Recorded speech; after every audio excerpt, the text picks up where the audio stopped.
My name is Dustin Cederholm, and I am the executive director for the Utah Outdoor Association.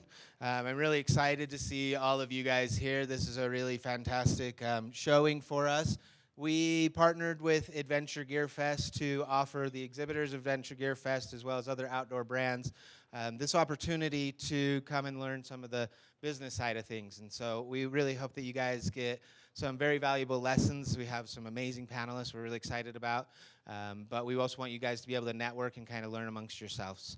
As well as I want to make sure that you guys get outside. It's not really an outdoor event if we can't go outside. And so please go out and visit our vendors and get to know them as well. They have some really cool offerings for you.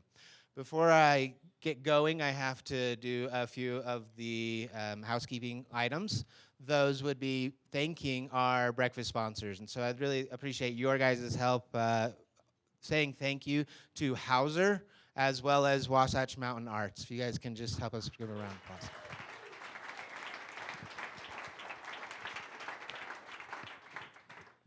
I also want to thank our title sponsors for this event. Our title sponsors today are Pattern, Workman Nidegger, Tab Bank. Thank you for all the sponsors who are also listed on the signage. Without you guys, this event really doesn't happen, as well as Adventure Gear Fest for giving up this space to us. And so also just one more appreciation for them. Thank you, guys.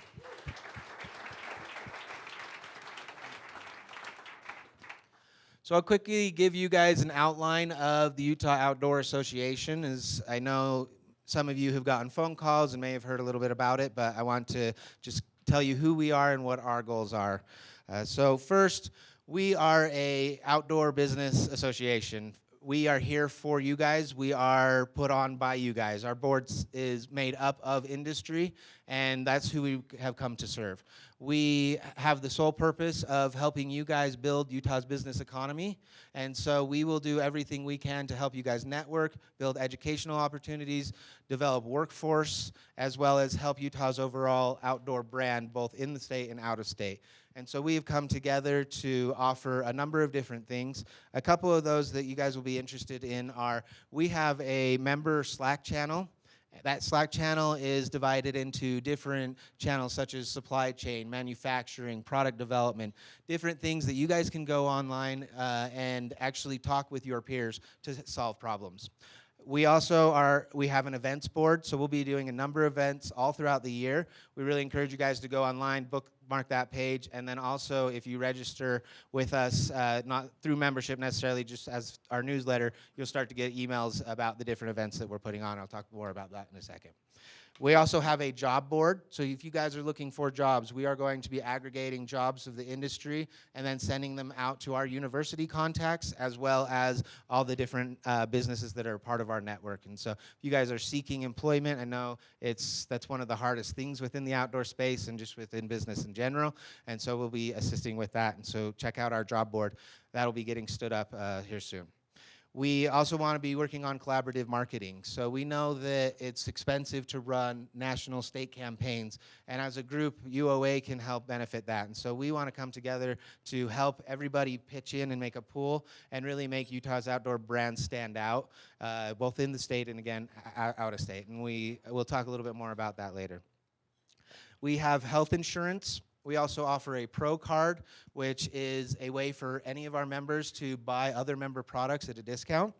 And then we also get really cool membership discounts such as Summit Journeys. Some of you guys may have met them outside earlier, but Summit Journeys is offering free programming to any of our members.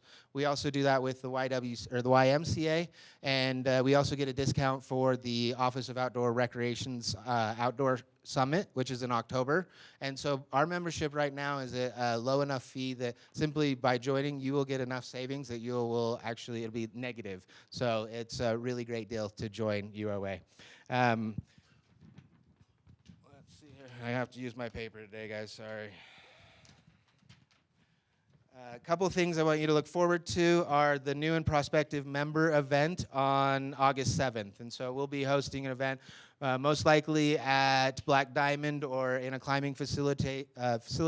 We'll have some beers. We'll tell you about UOA. We'll have vendors, and we'll basically be there to network and let you guys join and find out more. So put August 7th on your calendar as well. We will be doing executive roundtables in September. The Office of Outdoor Recreation Summit is in October, and we will be doing a service project in conjunction with Cotopaxi in November, and we have a holiday party in December. So we have a number of events that we would like you guys to get involved in, and so we have a full schedule throughout the year for if you join, there's a lot to do. I want to mention the decorations today, so you can see all these member brands. This is part of what we do.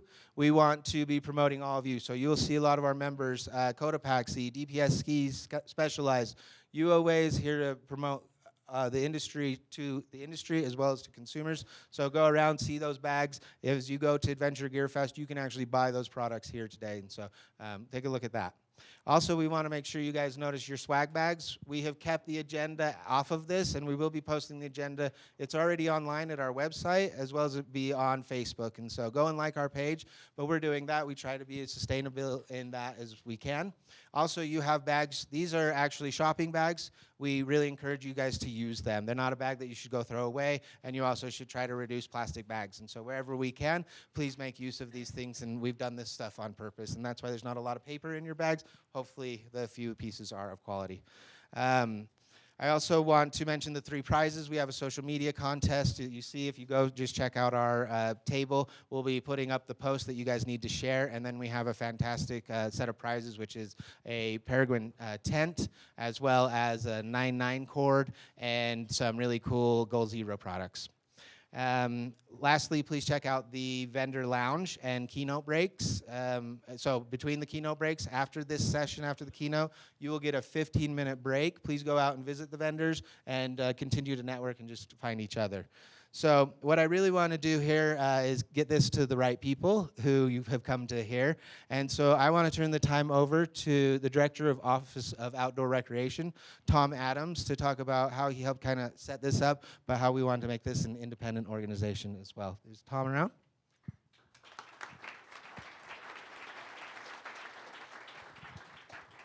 Thanks, Dustin, and the whole Utah Outdoor Industry Association. Everybody here today. Good morning, everybody. Good morning. That was awesome. That's the outdoor industry. I hate it when people say, can we do that again? Like, we don't need to do it again. I want to say it's strange being here. I know it's almost July, but it's strange being here without skis. So let's give a little round of applause for Mother Nature and 700 inches of snow this year.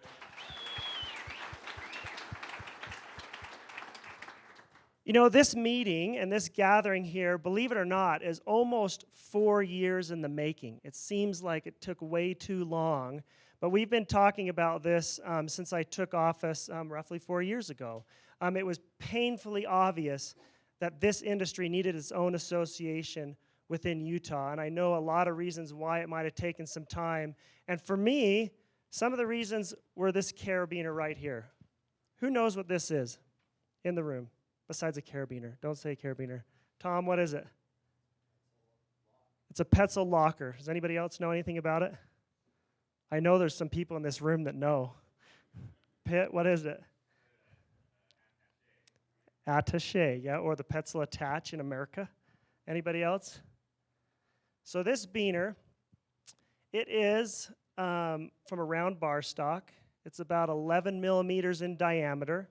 It has a patented key lock nose, which almost every manufacturer mimicked at one time or another. It has a red indicator on the top that lets you know that the gate is open. It has a barreled sleeve, and if you've ever touched the barreled sleeve, it has a lot of texture. So if you're climbing in ice or wet conditions, you have good control. And last but not least, it's an HMS carabiner. A lot of people probably don't know what an HMS, but it's a type of beaner that you can belay with. When this beaner was set down on the table by the designer, everybody in the room said, well, that's an HMS, but it's way too small. And the designer came back and said, possibly every other carabiner is too large. And you're looking at what is arguably one of the best-selling locking carabiners ever, hands down. It's still in the lineup today. There's been some changes. If there are any guides out there, I'm sorry, but it changed. But you might be wondering, like, why in the heck is Tom trying to sell me this attached carabiner? And I'm not trying to sell it to you, but I'm trying to point out two things as why it's important. On one hand, it's incredibly important. All of those stats and figures that I just rolled off that you probably knew nothing about makes Petzl who they are today. And I know many of you in this room can say the same thing about your products. It's why you're sitting here. It's why people follow you and want to be a part of your brand and your tribe. On the other hand, it means absolutely nothing for a lot of the reasons why we're here today. And as a professional in the industry for about 20 years, I would focus on these stats and these figures and all the things that made the product what it is today and how to sell it into our customers. Now, when I look back, having been in this role for 4 years, I ignored everything else on the periphery that was affecting this beaner. I didn't think about what it meant for trade shows to move. I didn't think about what it meant for tariffs that could or couldn't happen. And I definitely, without a doubt, had no idea of the complexity of public lands and how they affect products like this. The products that we sell that we're taking out to these public lands to use, that's really where the memory is created, right? They might not be buying them because of this great sales feature. They're probably buying them because it provided something they needed in the field that was really special to them in that moment.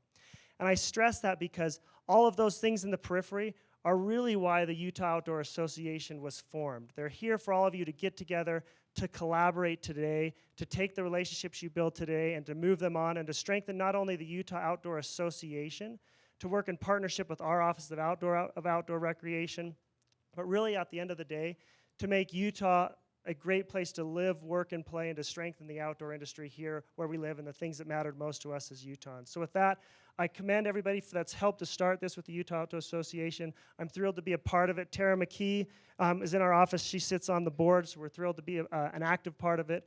And with that, I wish everybody a great conference today, and thanks to UOA. Thank you, Tom. Really appreciate it. I'd now like to bring up our chairman and vice chairman of the board, Alex Adema and Lena Laakso. And they're going to talk a little bit how they as industry members came forward and helped stand this up. Thanks, Dustin. So for those of you that don't know me, which I know is many of you, my name is Alex Adema. I work for DPS Skis. I've been with DPS for 4 years and now newly serving the role as chair of the UOA board. I honestly feel a little funny having that role and that title because there's a lot way cooler industry celebrities in this room that have done some really exciting and amazing stuff. But we're excited, as DPS to help lead out in this and myself to just really serve this ecosystem, which is really important to us as DPS Skis. I have a fun story, just the fact that Tom was up here a second ago and Lena's standing here next to me. When I first joined DPS 4 years ago and was also new to Salt Lake, Tom was one of the first people that I was introduced to, and him representing now finally at that time Office of Outdoor Recreation, and just looking for good people in the industry to network with and get to know and just kind of understand the dynamic here in Utah and what that means for our business and the outdoor industry in general. And one of the first people he pointed me to was Lena, who at the time was working for Petzl, of course now is with Specialized. But Lena was really gracious, just welcomed me in as kind of like part of the tribe, and we had some great camaraderie and was super helpful just in her own volunteer time essentially to help DPS with a lot of things. And I just think that's really cool kind of segue as far as where we've come with the Office of Outdoor Recreation trying to help prop up this industry, and now us organically being able to set up the board to really support each other, or set up the industry and the UOA to support each other in a way that Lena demonstrated with us, and that's what we want to have happen in this room today and into the future. And so a lot of things that you have in the card in your bag that kind of talk about what UOA is trying to do as far as helping us network with each other, helping the industry to recruit and retain talent, share knowledge, those are all things that we're going to hit on in the sessions today, and those are things that are going to be really easy for us because we all speak the same language in many ways, whether we're summer sports, winter sports, some human-powered, some vehicle-powered, or whatever it would be. But we all share a common passion. It's really a passion-driven industry. We all know that. Really, probably nobody in the room is here because it's a lucrative, big money maker. But we're here because we're passionate about it. We're excited about what we do, and we're just really thankful that you guys made the time to come out to make our first event really a great success. We have some awesome panelists lined up for you for all the sessions, and we think it'll be worthwhile. So with that, that's kind of hopefully just in a nutshell what DPS's participation is, why we're involved, and Lena's going to kind of share the same from her perspective. Thank you, Alex. So I'm Lena Laakso, and my profession is human resources, and I really believe that organizations are much more just the functions of people clocking in and clocking out, and that's kind of what makes your super successful organization really excel. And in the outdoor industry, we're filled with a lot of passionate people, and they bring that to their companies, and that's why I believe this is the best industry in the world to be in, and I'm very happy to have come into it. And then to also have it be in Utah. Salt Lake City is amazing, we all know that, especially if you're recruiting. You know that people are knocking on doors for outdoor industry and Utah, Salt Lake City in particular. So the reason I'm part of this organization is I've always believed that businesses should and can help each other, and by partnering, we all succeed, helping each other grow this ecosystem. And I've been partnering with academics for a long time, and wherever I can, kindred businesses that need a little HR perspective that maybe are small enough not to quite have those roles. So that's always been my MO, is partner and share the wealth of knowledge. And I'm excited to help make that happen through my role and inspire other people to join and contribute to that. So I think we're gonna have an amazing event today, and I'm super psyched to see how many people are here. Thank you.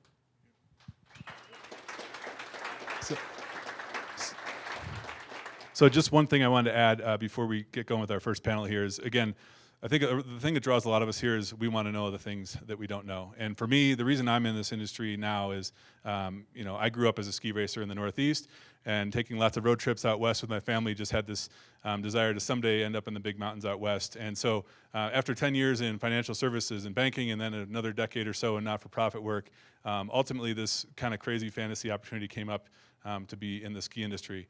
But there's one thing I knew, is that there's a lot of things I didn't know. And so this first panel is going to come up today and talk about some of the things that they wish they knew. So I'm going to have Bill come up, and if the other three panelists would come up and kind of kick us off today. But I think this is the stuff we're really excited about. And guys, please teach us some things that you wish you know, that we can avoid the same things.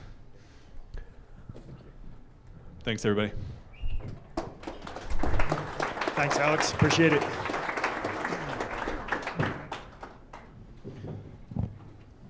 I know some of you, I'm with Goal Zero.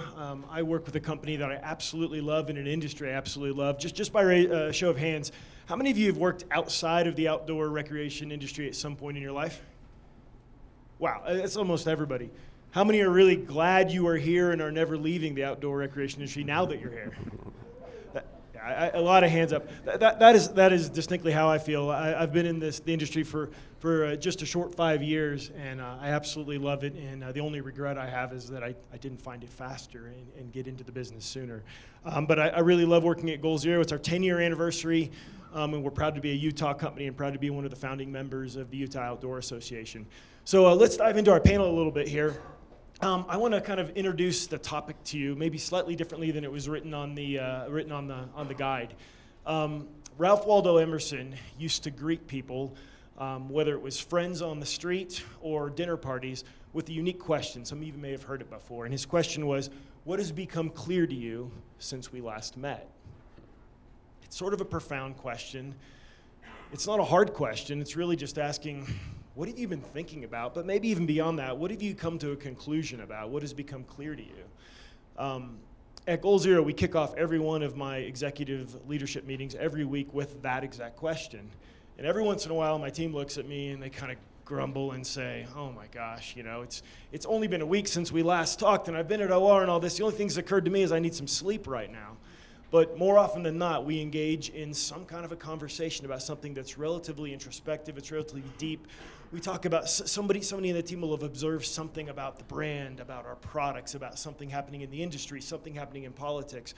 And it kind of creates an environment where everyone knows it's part of our job as leaders to be in reflection, to be observing what's happening with the business, what's happening with the industry, and it kind of creates an environment for that conversation.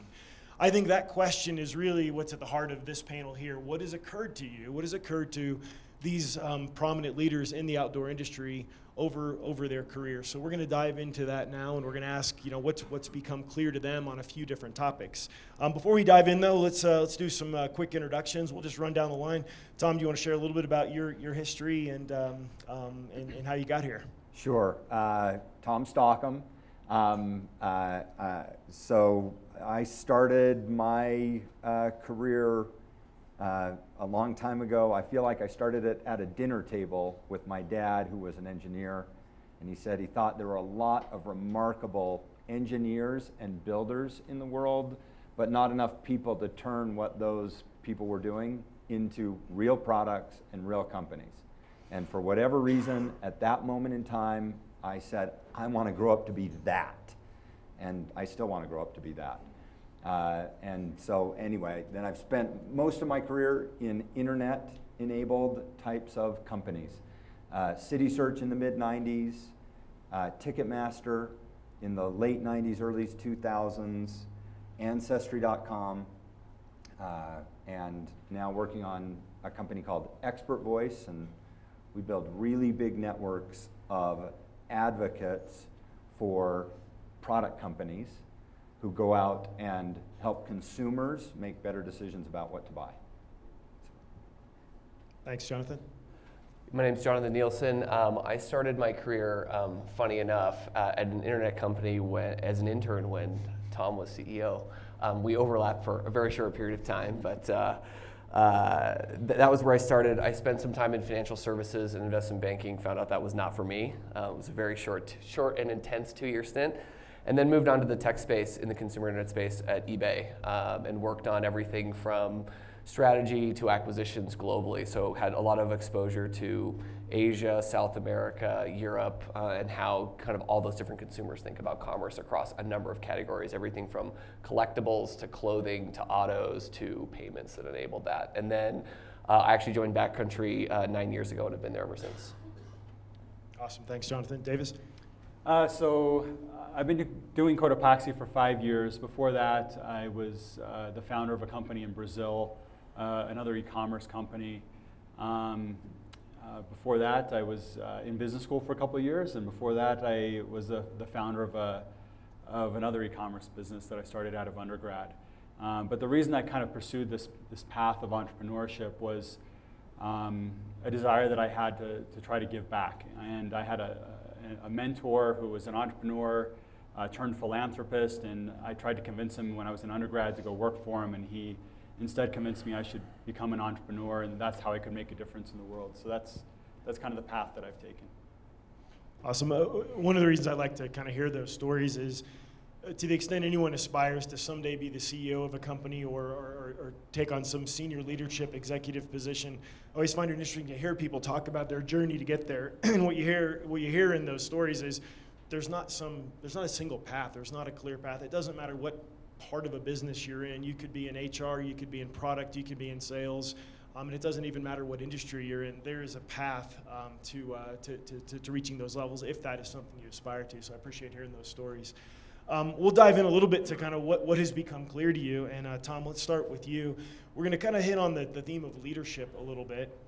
And Tom had shared with me a little about a dilemma that I face sometimes between this, when somebody's in a leadership position, how do they balance some of these, how do they balance this kind of concept of their vision, but also listening? So I'd love for you to share a little bit about what have you learned? You brought up the topic, and it was the very first thing that occurred to me, and when Jonathan and I met recently, one of the first comments we made was how much each of us owes to a woman we've worked with, Inga Johnson. Jonathan worked directly for Inga at Ancestry, and I've worked with Inga a couple of times, and the reality that you see these people, you have these people, and you are learning from them, and it is your job to learn from them and to hear their input and to get their ideas.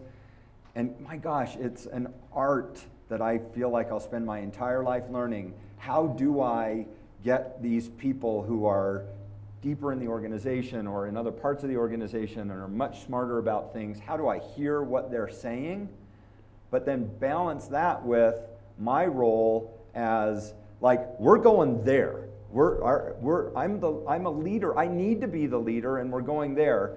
Like, you don't balance that correctly, and either you wind up going in really unproductive directions, or you wind up trying to manage by consensus, which is a sure recipe for mediocrity.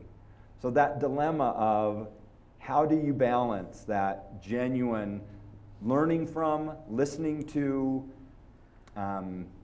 getting the real insights from these people that surround you without sacrificing or under-fulfilling your role as that's where we're going definitively, clearly.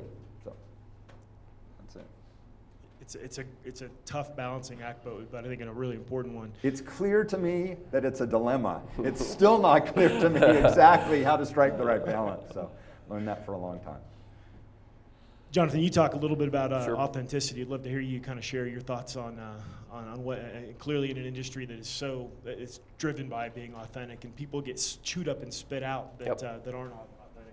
Yeah, I think that's one of the best parts about the outdoor industry is authenticity is really the lifeblood that makes everything, where everything emanates from. And I think leadership is the same, but it's really hard to do for a lot of reasons Tom mentioned is this kind of challenge to listen and lead. And I think also imposter syndrome is a real thing, I think as you think about leadership, the further you get up the ladder, the more lonely it is. And you really have to embrace what is authentic to you. And by that I mean, I feel like there's never been more management books out there, never been more blogs. I think we look culturally to Silicon Valley a lot for leadership, and we lionize a lot of different individuals. And then we tell stories about kind of what their leadership's like, whether it's whomever it is. And what I found is I found myself in my most difficult leadership positions when I'm trying to emulate someone else in an inauthentic way. And I think it's really tantalizing when you confront any issue for the first time to really kind of lean on another leadership style. But what I found is the best is just being authentic to yourself. So for me, that means I'm a perpetual optimist. I'm always looking forward. I have a lot of ideas that need absorption, and so I need to be cognizant of that and the effect of that on my team. I need to surround myself with people that complement that and offset that. And then I also need to be, as a leader, okay with saying, I don't know. I'm not 100% sure what we need to do right now. I need to go think about this, or I'm actually going to kind of empower this person on my team to go do this because she has the experience here and is going to push us forward. And that's an okay thing to do as a leader. And so my biggest learning is to kind of tie it all together is, the deeper you understand kind of who you are, what makes you tick and what makes your team tick, and the more you embrace that and the more you're a little bit vulnerable and very straightforward with kind of what your strengths are and communicate that to those around you, I think the better leader you're going to be. Imagine someone, Jonathan, that's say you're in your first leadership position. You've got your first direct report or maybe a couple. Is it okay then to, you're trying to figure out what your authentic style is? Do you think it's okay then for someone is it okay to have a mentor or a guide or someone you're thinking, I like their leadership style, I'm going to try to emulate that? How do you balance that with being yourself? Sure. I mean, Tom mentioned a woman that we had both worked with that was pretty instrumental in kind of shaping how I think about my career. And, I took a lot from her, and I still talk to her today about things that I have learned and sort of things that she's seeing in terms of kind of her leadership style. So I think that look, when it's your first leadership opportunity, even if you've got one direct report, so I think find a mentor, be really open about kind of what you know and you don't know. And I would also say trust your gut. You're probably in a leadership position because you had a good leader at some point and you've kind of seen things either directly in that interaction or from afar. And I would say that think about those moments that were transformative to you. And I think that a lot of times we want to go to the happy moments, but I would kind of encourage you to go to the growth moments. Put yourself kind of in that position where you grew the most and really unpack what drove that. And then kind of transfer that to kind of the current situation or transfer that to your leadership style. Awesome, thanks. David, you shared with me a really interesting point. Well, I mean, probably one that I'm just passionate about myself, which is it important, and how do you fit financial acuity into leadership? How important is it? Are we just supposed to be visionaries? Yeah, this is a tough one, right? Especially for entrepreneurs that tend to be all about the vision. And this is, again, my third venture. I've made tons of mistakes along the way, and I continue to make a lot of mistakes. And so this is a fun panel because we get to talk about all the things we've done wrong. And one thing that, as we kind of were reflecting over the last few days around things that have become clear to us, for me right now, it's around having, for us, underinvested in understanding how we should be making decisions based on financial forecasting. So not just looking in the rearview mirror and doing the books and saying, okay, this is what we did in the past, but being able to have the foresight to actually look at your data and start making decisions forward-looking based on that information. And so I think we had at Cotopaxi some missed years where we could have been making even better decisions and been more efficient as a business had we been doing this earlier. And so it's an area where we could probably underinvested and where we started, I think, doing a better job, and we still have a lot of work to do. Actually, maybe I'll probably stop that piece there, but I think I would like to talk a little bit about what Jonathan mentioned, because I think it really struck me as well. When I had the idea for Cotopaxi, I felt some pressure, looking at the outdoor industry saying, my gosh, like everyone in this industry is like so hardcore. And I remember seeing actually a Backcountry ad. There's like some guy jumping out of this helicopter, an avalanche chasing behind him as he's like skiing down this mountain. And it was like, that's like intense. And I'm not capable of that. And I grew up in Latin America, and there's like no skiing there. And there was some piece of me that felt, am I good enough to be in the outdoor industry? Like I'm just not that type of person. And coming to Utah, there are a lot of people like that just are, are up, like Tom, that are like, doing dawn patrols every morning, for taking advantage of the 700 inches of snow. But, for me and for Stefan, my co-founder, as we sat down together, we really felt it was important to be authentic to who we were. And we built a brand around our passions, our passion for the outdoors, but also our passion for helping others and for discovering the world and spending time in different parts of the world, different cultures, and finding ways that we could have a positive impact. And so we've been able to carve out within the outdoor industry a brand that's maybe a little different from others, but that was authentic to us. And I think if we would have not done that, we would have just gone by the wayside with everyone else. So I think it's a great point about authenticity. Awesome. Tom, A or B? As a successful leader, are they driven and high performance and maybe even a jerk at times, or are they accommodating and helpful? Which one of those leaders has the most success? Yeah, man. Thought that question through so many times and have been asked that question, and my answer now is that's the wrong question. It's a false question. Being a good leader is not personality dependent. I have worked for people who are jerks that I cannot respect as human beings, who have built incredible organizations, like really successful by the numbers, and I've worked for people who I thought, wow, that person is nurturing everyone around them. They are making everyone around them better, and isn't that wonderful? And anyway, I think the real question is, what are you going to do when things get really rough? What happens when things get hard? That's the real question about what makes a good leader or not a good leader. And it can be a soul-crushing type of activity to be a leader. A main part of your job as a leader, again, whether it's of a couple of people or a whole lot of people, is you're the problem remover. I mean, your main job is your team faces a problem. How are you going to go help reduce that problem? And guess what? Problems suck most of the time. So just that, what are you going to do when things don't go the way you wanted them to go? How are you going to react to that? And are you going to find a way to keep going? I think any personality type can wind up being someone who builds an organization, but not every personality type has the conviction to double down and figure out, we're going to get through this, and here's how. I love the words grit and resilience. I think those are the keys to success, not what kind of personality you have or where you're from or what you've done. It's fantastic. Let's switch gears a little bit, guys, and talk a little bit about culture. Jonathan, tell us your perspective on culture and how it fits in and how it's important. Sure. I think culture is one of the most important things. I think in today's world, we conflate culture and perks a lot. I think food and dogs at the office is not culture. Time outside, and this is a controversial statement maybe to this group, not culture. Culture is how you do the hard stuff. Culture is how you communicate, how you make decisions. It's the behaviors that we value in our coworkers. And So I took over as CEO of Backcountry about 4 years ago, and that was the first thing I did was look at our values, build on them, and then tie those values to kind of all of our behaviors, how we hire, how we make decisions in meetings, how we recognize people, how we promote people, how we think about compensation.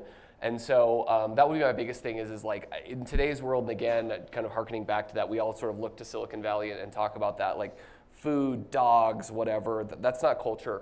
Culture is, it's the hard stuff. And we really focus on decision making, how it's done, how we balance sort of vision and data. We focus on communication, kind of at all levels of the company, and we focus on priorities. So I kind of set 5 priorities for our global company, and we have about 1,600 people in 3 countries across 7 offices. So getting everyone aligned is really, really hard. But I kind of set 5 priorities that are like the global priorities for the company, and then we cascade that down through kind of every single person by division, all the way down to kind of individual objectives. And the point is like, look, how cleanly does it tie up is not the point. The point is that I want every single person at the company to understand. And what we do is we actually print that off and laminate it. And the fact that we laminate it, people's like heads were blown up because we weren't going to change it, which I totally underestimated the effect of that. But what I want to do is everyone knows that like, look, my personal objectives ladder all the way up to kind of our corporate objectives, and to have like a clear line of sight into that over time. And it's those things I think that ultimately, in my opinion, set culture. And like culture is ultimately what gets you through the hard things, because things always get hard. And when you have a strong culture, it kind of rallies everyone around, and it becomes a muscle memory to get through kind of tough decisions or tough periods. That's great. One of my most recent or biggest mistakes that I can think of in leadership was assuming culture would just happen. And I assumed everyone kind of saw the world like I did. They saw business like I did. They saw objectives like I did, and that culture would just happen. It was not intentional, and I learned the hard way how important it was going to be to have an intentional culture. Davis, talk a little bit about what does having an intentional culture mean to you? Yeah, so this was something I think we both enjoyed chatting about the other day, which was, culture is something that has to be designed. It's not done by default to have a great culture. And this is a mistake I made in my previous 2 businesses, where my co-founder and I in the previous 2 businesses, we had a big vision for what we wanted to build, and we were able to go build a business. Both of them grew pretty quickly. But the culture didn't end up, in either of the businesses, the culture didn't end up being exactly what I wanted it to be. And we found we were having to go back in and try to fix the culture as it evolved. And what I decided with Cotopaxi was I wanted to do it differently. I wanted to build a culture by design. And I understood that you can't build a great brand without great culture. Those two things are just 2 sides of the same coin. And so if I wanted to build a great brand, I needed to have great culture. And that meant understanding really our why. And for us, that was an easy one, because it was the reason that I left Brazil, left my role as CEO of a business to come here and start something again, was because of the why. I wanted to alleviate global poverty. I wanted that to be at the very core of who we were as a brand. I wanted to inject that into every aspect of our business. And so as we understood what our why was, it became a lot easier to develop the right culture. And so we identified, before we even sold a single product, before we even talked about what we would sell, I actually flew in from Brazil. I met a small group of people that I'd put together as kind of the core founding team. We met in a cabin here in Utah. A few of these people had never even been to Utah before. And we sat in this cabin for a few days, and I laid out the vision for why I wanted to build this brand, and we talked about our core values. And we didn't talk about what product we were going to be launching, or we didn't talk about the product launch strategy, the Questival, or anything. We talked about what we stood for. And we built our entire brand and our culture internally around those 3 core values. And again, trying to inject those into everything we do. And so that it's a touch point for every customer. They understand what we stand for. If they order a backpack or a sleeping bag or a tent on our website, they're going to get a handwritten thank you card that's written by a refugee. We have over 100 refugees that have gone through this program. It's their very first job. They write the thank you cards in their native language since they're still learning English. And they join a job club that we created with the International Rescue Committee, the IRC. And we teach them how to create a resume, how to do a job interview. We help them get on their feet and start this new life as they've come here to the United States. And so, we've injected, into our supply chain. So we just really have looked at every aspect of our business and how can we tell this story of impact, or how can we have an impact through every little piece of the business. And that's really ultimately ended up shaping our company culture in a very intentional way. And it's been a lot of fun to build. And of course, there's incredible benefits. We'll typically see between 300 and 500 or 600 applicants for every job opening that we post. I've never seen that in any previous business, nothing even close to that. But it's because people believe in what we're doing, and they want to be a part of that. Even though we may not pay, as much as some other company, they can be a part of building something that matters. That's more than just making money. So that's been a real fun learning for me. And certainly we still make mistakes, but it's been a fun learning for me through this process. I mean, so it sounds like you were very clear at the earliest possible point of what the culture was going to be about. Have you had an instance where you've got people in the company that just somehow they got past the screening and they just don't adopt that culture? They're not a part of that. What do you do when that That's happens? never happened. Yeah. No, we've never made that mistake. So we've tried to be really disciplined about how the gates that we have to allow people into the business. But you do make mistakes, and I think the thing that and of course this is a learning process as well. But Stefan and I are trying to tackle this as well. It's like if you have someone that's not the right fit, number one, it's about over communicating to that person and helping them understand why there's maybe not a good fit and what needs to change. And that communication needs to be constant and clear. And if in a short time, if that hasn't changed, then you need to make tough decisions, and you need to have people leave, because we have a no jerk policy, and it's strictly enforced from the very highest levels of the business. It is never worth having a brilliant jerk in an organization. I don't care how much they contribute, how wonderful they are, how smart they are at their job. If they make it miserable for everyone else around them, they are going to be destructive to the organization. And so that's something I've learned in the past, where I tried to make excuses for why we needed to keep someone that was really hard to work with for everyone else around them. And ultimately, I learned the hard way that ends up being a pretty painful experience. Tom, you talked before about the value of a leader having kind of grit and resilience and hard work. When you think about culture, how do you create a culture where grit and resilience is part of that culture? Because it's got to occur in more than just the leaders, I would think. Yeah, I think it's everywhere. And as you think about teammates, like what team do you want to be on? Well, I want to be on the team that wants to win. I want to be on the team that's excited about what that means and gets juiced up about the feelings that will produce, and like wants to picture the celebration and wants to celebrate about it. But if that's all anyone is in it for, it's going to be this really uncomfortable thing, because you are not going to win all the time. And we've all worked with people who only are about the celebrating or the winning, and if there isn't a win, then they're kind of halfway out the door. And like that, how do you create a group of people who's like maniacal about winning, but also knows that there are going to be a lot of painful hardships along the way, and are you learning from those in order to make your next attempt at the victory richer? And it's amazing what some hard times, which again, maybe we've said too many times, there are going to be these hard times. What having a team of people who are there to figure out how to solve the hard problems, and you know you've got this team trying to solve the hard problems versus a group of people who may have joined when things were going well, and then when things aren't going well, they're like, oh, but this isn't fun. And they turn into whiners and things like that. Anyway, you don't need that. And so how do you create a whole group of people who are in it to win, and you can rely on to get after the hard things too? That's a fun group to be a part of, like overall, and you relish the challenge.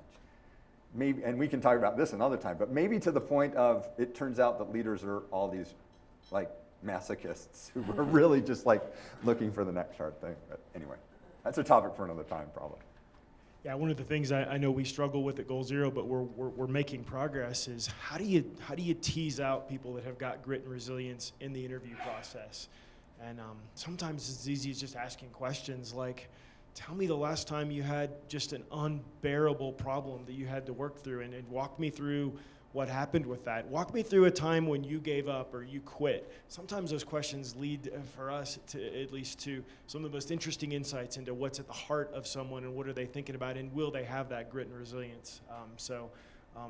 Tough to figure it out, but when you do and you find those people, you just want to hang on to them, and you want to pay them a lot more money too. I mean, you're willing to. So. All right, let's switch gears to kind of a third theme a little bit, and talk about kind of what's occurred to you, what's become clear to you. Davis, you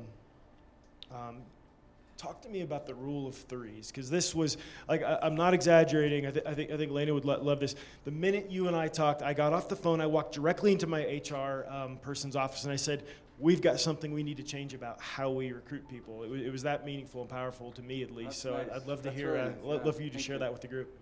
Yeah, so kind of along the same vein of what we were talking about before is how do you prevent getting the wrong people in the door, or maybe just not hiring the very best person? And part of this has happened through, having so many candidates apply for a job where we've had to really be disciplined about creating a process.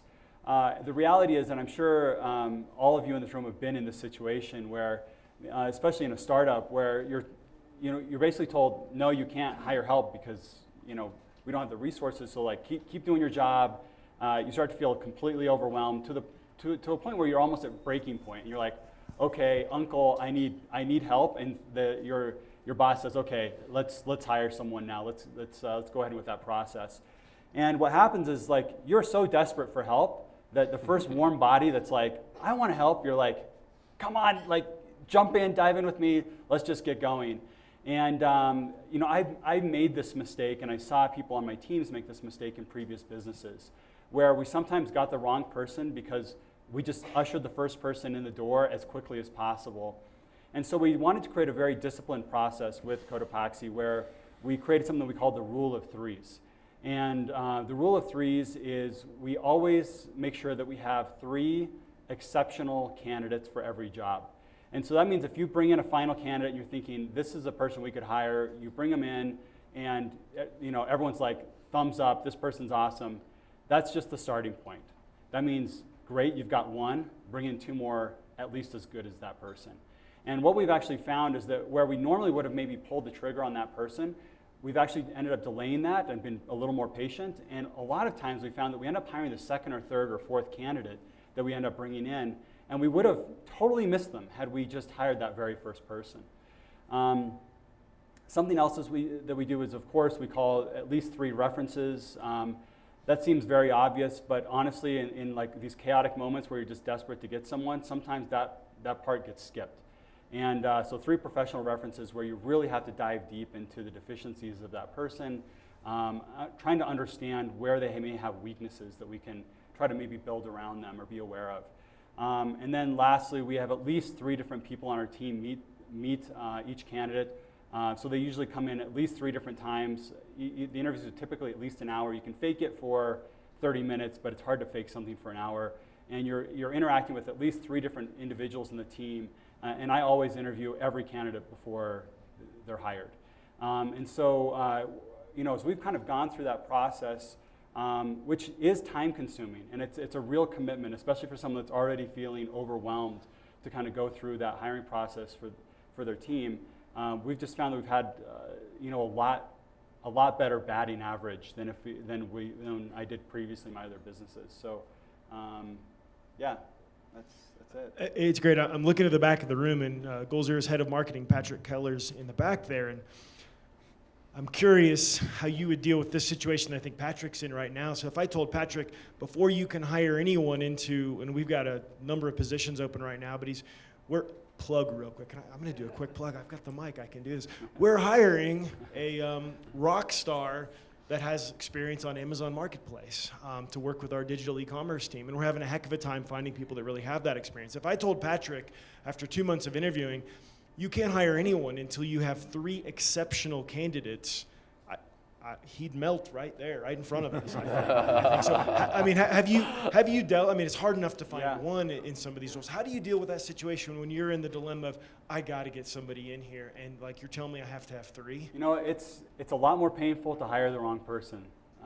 So, you know, we actually went through a process. We needed a new head of design, and we were looking for someone that was there's a very senior level role. We went through a process where we had 500 or 600 applicants. We got it down to 3, and I just didn't feel great about the 3. And we ended up starting the entire search by scratch. And this ended up taking over a year to get this person, which was actually a really painful experience. This role was like a really critical role for us.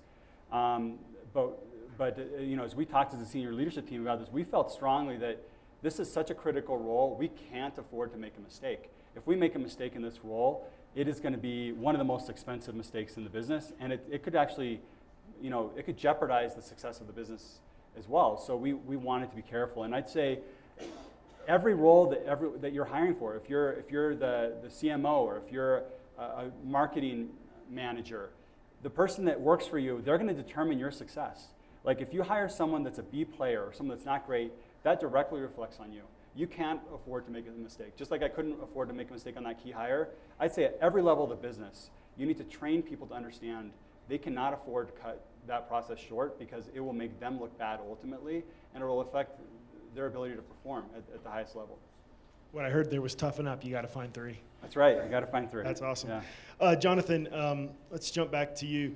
You've got a couple ideas about less about hiring, but more about when you're searching for a job. What are some of the things you should look for? Yeah. So the best piece of career advice I received 12 years ago, and I was thinking about what I wanted to do next, and I think in that case I went to like industry and like what my passion is, and I think those things are important. However, one of a mentor that I had said, stop thinking about that, and he submitted to me, and I still think about this a lot to this day, is the 2 most important things when you're choosing your next job are the growth rate of the company and who you report to. And the growth rate of the company really because that's a direct input into the number of opportunities that you're likely going to occur at that company. So the better the growth rate, the more, and it's not only like number, but sustainability of the growth rate, runway of the business, that's going to result in more opportunities for you from strictly a career perspective. And the manager piece is you know, really, how much does this person believe in me? How much does this person have conviction around what I bring to the table? What kind of manager? So similar to references, I'd also encourage you to try to do some references on the manager that's hiring you. Like what kind of track record do they have of growing people? What's their kind of retention rate within their group overall? Because as Davis mentioned, the good managers recognize that your people are a reflection of you. And your job as a manager should be to grow people and have them grow within your organization ideally, but given that doesn't always happen for everyone, go and get other roles at really kind of other exceptional roles. So that's the other way to do that is it may be hard to understand what that manager's reputation is within the business, because that can be a challenge, but then it's relatively easy with all the kind of transparency we have today on the internet to find out who's worked for this person before and what are they doing now and what do they say about that person. And I think if you think about And I've made my best career decisions starting from those 2 points. Now, industry and passion and what motivates me are also things that I have thought about, but I would submit that if you're thinking about strictly from a career perspective, those are likely secondary considerations, because those first 2 are really going to have an outsized effect on your overall career growth. Awesome, thanks. Tom, anything you want to add related to, No. How do I you wanna go hear- about adding? I want some questions from the group. All right, let's do that. We've just got a few minutes left. We are running a little bit behind, so we're going to push the whole schedule back 15 minutes. But what questions do you have? And because the topic here is what's become clear to you, it could be related to any of the things you heard today, or anything in general you want to ask somebody that's sitting at the top of a outdoor company. And do we need a microphone, or shout it out? Let's just go with that. So a bunch of you guys have mentioned mentors, great mentors. How did you find them? Was it formal? Was it informal? What does that look like? Yeah, so informal. It's like I feel like I've looked always and thought, man, I want to be more like that person, but what does that even mean?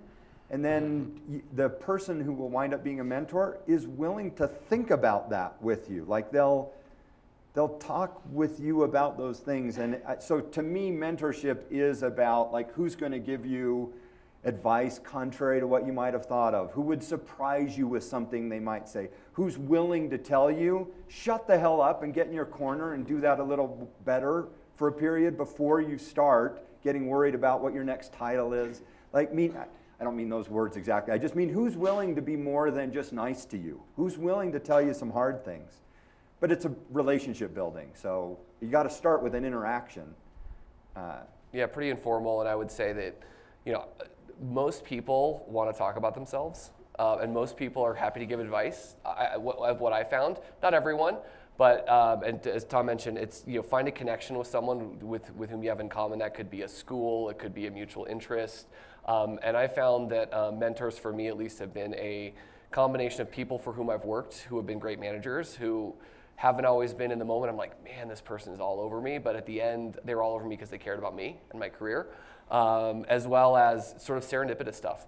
Moments like this, right? Just talk to as many people as possible, and just figure out someone with whom you have a connection. I think you'd be, I think it's a volume game. Just talk to a lot of people and I think you'd be surprised. Yeah, for me, I think a lot of times we think of when you have someone that has a great mentor, you think of like one individual. I think that's rarely the case. I think it's kind of along what these guys were saying, which is it's around building those friendships over a long period of time. And I remember my very first venture, I didn't feel like I had a great mentor, someone that had been there before that I could learn from. And I kind of lamented that for years, just thinking, man, I wish I had a great mentor. And what I learned was as I've gotten more outside myself, where I'm looking to give back in the community, where I'm looking to serve and get involved in maybe initiatives that I'm really passionate about in the community. And as I start to build and serve, that's where I've actually started to gain a lot of those great mentors, where I've all of a sudden had an opportunity to rub shoulders with someone that's also passionate about something similar. And then I find out, wow, this person's like been there before. They have some really unique insights or a unique background that maybe I never would have met them otherwise. And so if you're feeling kind of like, I don't have a great mentor, my advice is to get out and serve, get out and help other people, get involved in something you're really passionate about. And I think that's a great place to start meeting people that can end up being great mentors to you. One other thing I've got to say, almost my whole career, like mentor, when I've thought about that, I've looked at someone who's in a much higher position and I've thought, like, I want to be there someday and that's my mentor. And for the last 5 years, some of the most profound mentor relationships, I don't even know how to call them, are actually people who've worked for me, or they're not higher, they're not some like peers, superior, yeah, I agree, they're peers yeah. or juniors, but like they're really teaching me something, and it's like I feel like I'm still trying to learn. How do you let someone know you're learning from them without making that awkward or things like it's in all seriousness, and I think it's an important part of finding people that you genuinely are learning from. They're making you better. They're helping you grow. One little piece of advice that someone gave me that worked was, if you're struggling to find a mentor, sometimes going and asking someone, will you be my it can be a little intimidating and awkward. One way to tackle it is to have a very tactical, specific thing you're asking someone. Like, that's not awkward to go to someone and say, you've done this before, could we have lunch? And sometimes those people turn into a much broader mentor. And it's frankly just not as awkward as, will you be my mentor? Right. Yeah, I saw another hand go up over here. Go ahead.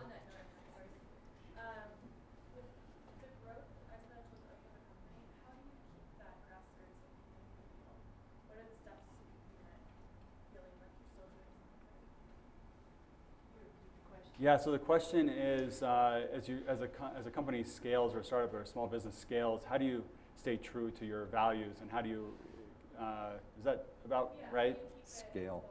Yeah, how do you make it still feel small and purpose-driven, community-driven? You're probably tackle it. I remember probably a year and a half ago, the Deseret News ranked the best businesses to work for in Utah, and Cotopaxi was rated #1. And it was, honestly, it was like one of the most proud moments for me. It was like, that's a better recognition than just about anything else you could give us. But about 3 or 4 months later, we had one of our early employees come to me and just say, hey, I just want you to know I'm like not as happy as I used to be. And this is like not, the culture has changed. And I wanted to say, did you not see we were ranked? But actually, honestly, I had to reflect on what we were doing wrong and maybe how we had changed. And I think one of the lessons I learned is that this takes constant effort. This is like daily, honestly, daily effort for me, for Stefan. Like, this is something we talk about every single day with each other. We have an anonymous survey poll tool that we look at internally every single day. I get results from our team that are anonymous that I get to see how we're doing. And it's just constant work, because it's really easy as you scale to kind of lose some of those things as you just have bigger problems to tackle, and you kind of lose, I don't know every team member as well as I used to in the early days. And so you have to really be intentional about creating rituals and traditions around those values. And so that you're forcing yourselves to go out and get involved in different things. And sometimes it means having a great team member. Like, we have Betsy here that's like an amazing team member of ours that helps stay grounded to these things. So she's constantly creating activities and events for our team to really kind of stay true to those values that we identified early on. Yeah, the thing I would add to that is, I think you have to be specific about the things you're trying to keep, because I think across an employee base, everyone has a different idea of what community or what feel means. And I think if left to the individual, you'll have no one happy, right? Because everyone has a kind of a unique test that they have. And so, to Davis's point about, and you can't do everything. And so, for example, when I joined, Backcountry is 4.5 times larger than when I joined it. And so, things are going to be different. And what I tell people is, look, things are going to be different just because we are operating at orders of magnitude larger than we are now, but these are the things that are going to remain the same, and these are the things we're going to hold on to.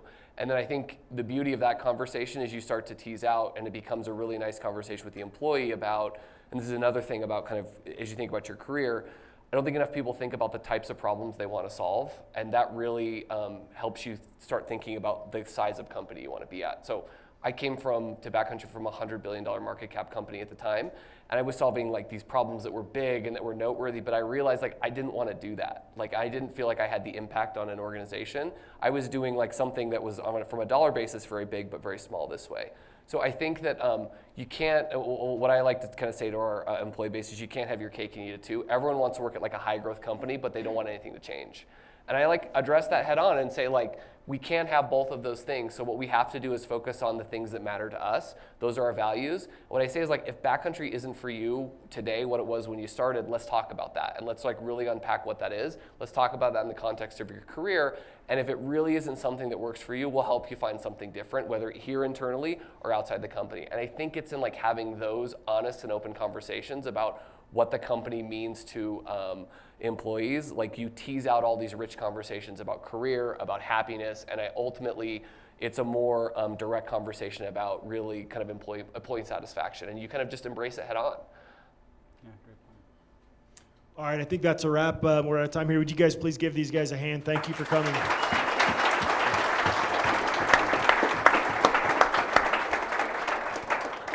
Thank you very much. So we will be in this room at 10 o'clock for marketing in the 7 Summits, which is just down the path for product development. We are putting the presentation down, getting the windows up. Both rooms are really bright. Please participate, ask questions. That's what you're here for. Find others who can help you. But take a break, stretch your legs, and we'll be back in a few minutes.